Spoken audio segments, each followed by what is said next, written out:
AstroCass here, back with a quick astrology update. This one is for the Pisces full moon coming up on the 10th of September in Australian Eastern Standard Time. If you're new to my channel, welcome. I'm Cassie or AstroCass, and if you enjoyed this video, please give it a like and don't forget to subscribe so you don't miss any of my content. But this is just going to be just a really quick, simple review of the Pisces full moon. As I said, 10th of September at 7:59 p.m. So this is a full moon in Pisces, meaning that the moon is in Pisces at 17 degrees, almost 18 degrees, and the sun is opposite, in an opposition, in Virgo at 17, almost 18 degrees. So there's the moon and sun opposition that makes it the full moon. Full moons are the endings and cycles completing, things finishing off. So if you have a look back to when the last Pisces new moon was, that would have kickstarted some of these themes off for the globe. But if you're looking for yourself individually, you want to look at your natal chart and check out when the last Pisces new moon was and what was happening, what was being activated, what aspects were happening for your natal chart in particular. If you need a hand with any of those sorts of things, I'll leave my information below so you can book a reading or reach out and ask some questions. But this Pisces full moon is bringing all of those events to a conclusion, to an end. So over the next 3 to 6 months, you'll see those things finishing up. This is quite a challenging full moon. It's not the worst one, but I wouldn't be manifesting or doing anything like that, just because there are some kind of harder aspects and some things going on that you probably just don't want that energy mixed up with it all. Generally Pisces new moons and full moons are quite nice, but this one's just a little bit more challenging. So with this full moon, we have Neptune in retrograde getting to a loose conjunction with this full moon. So Neptune and the moon in Pisces together in a conjunction, it's very heightened emotions, very spiritual as well. It can be a time where people might turn to escapism, you know, whether that is things that are of, you know, a fantasy nature, whether it's gaming, whether it's drugs, alcohol, anything like that. It can definitely be a time where people escape and do those sorts of things. I would recommend trying to do something creative, getting in touch with music and water, something more of the positive aspects of Neptune, maybe something spiritual, just to help out with this full moon. Full moon's always, you know, a good time for cleansing and releasing, especially things around that Pisces house for you. So we also have Venus not too far away from the moon in Virgo as well. Quite a loose, almost 10-degree conjunction, but it is still worth mentioning.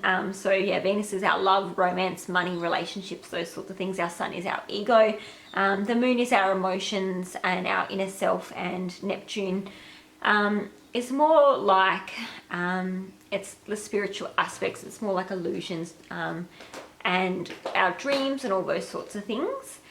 And I also wanted to speak to Pisces, obviously being like a water sign. And so Pisces is a water sign, and it is mutable energy. So just think about these emotions, even though they're going to be heightened and quite extreme, they won't last very long. Mutable means that it's going to be kind of changing around, flowing. So very flowy, you know, in and out. Pisces is a very compassionate sign. It's always trying to be you know, self-sacrificial and those sorts of things. So it's important to keep all of that in mind as well.